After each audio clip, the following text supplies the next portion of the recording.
স্বাস্থ্যমন্ত্রী, পার্টি রাজ্য কমিটির সদস্য,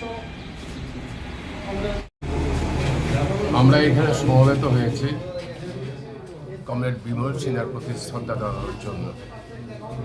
ত্রিপুরার মানুষের কাছে এটা সবারই জানা যে 1998 সালের ঠিক আজকের এই দিনে 31শে মার্চ কমলপুরের আবাঙ্গা নদীর তীরে কমরেড বিমল সিনহা এবং তার ছোট ভাই বিদ্যুৎ সিনহা শহীদের নৃশংস গুলিতে আত্মবলিদান করেন।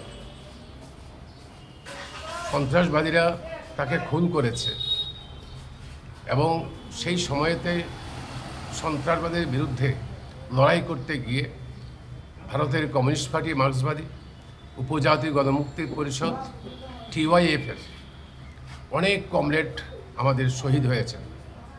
সাম্রাজ্যবাদের মদতপুষ্ট সন্ত্রাসবাদীরা উপজাতি এলাকায় CPM-কে নির্মূল করার স্বপ্ন নিয়ে, 7 বোনের ট্রাইবেল রাজ্য গঠন করার স্বপ্ন নিয়ে আমাদের রাজ্যে সন্ত্রাসবাদ কায়েম করে।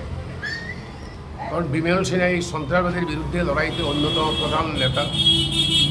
উনি আমাদের রাজ্যের জনপ্রিয় স্বাস্থ্যমন্ত্রী বামফ্রন্ট সরকারের যখন উনি খুন হন, কাজেই সন্ত্রাসবাদীদের হাতে কমরেড বিমল সিনহা, বিদ্যুৎ সিনহা নয়, শুধু ধর্মনগর থেকে সাবরুম পর্যন্ত আমাদের অসংখ্য কমরেডকে খুন হতে হয়েছে, রক্ত দিতে হয়েছে, বাড়িঘর ত্যাগ করতে হয়েছে, শহরে আশ্রয় নিতে বাধ্য হয়েছে।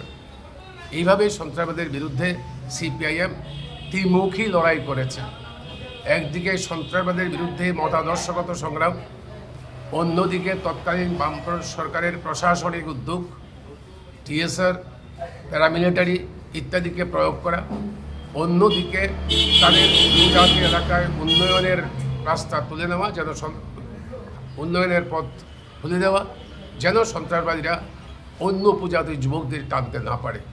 এইভাবে আমরা লড়াই করছিলাম। সেই লড়াইকে দুর্বল করার জন্য সাম্রাজ্যবাদের মদতপুষ্ট এই সন্ত্রাসবাদীরা আমাদের কমরেডদের খুন করেছে। আমরা আজকের দিনে কমরেড বিমল সিনহাকে সম্মান জানাচ্ছি, শ্রদ্ধা জানাচ্ছি এবং সন্ত্রাসবাদীরা আজও তারা ইতস্তত বিক্ষিপ্তভাবে বিদেশের মাটিতে ঘাঁটি করে আজও এই সন্ত্রাসের বাতাবরণ তৈরি করবার চেষ্টা করছে। তাদের বিরুদ্ধে অবিরাম জাতি উপজাতি ঐক্য, উপজাতিদের সার্বিক মঙ্গল, তার জন্য আমাদের লড়তে হবে। আমরা লড়ছি।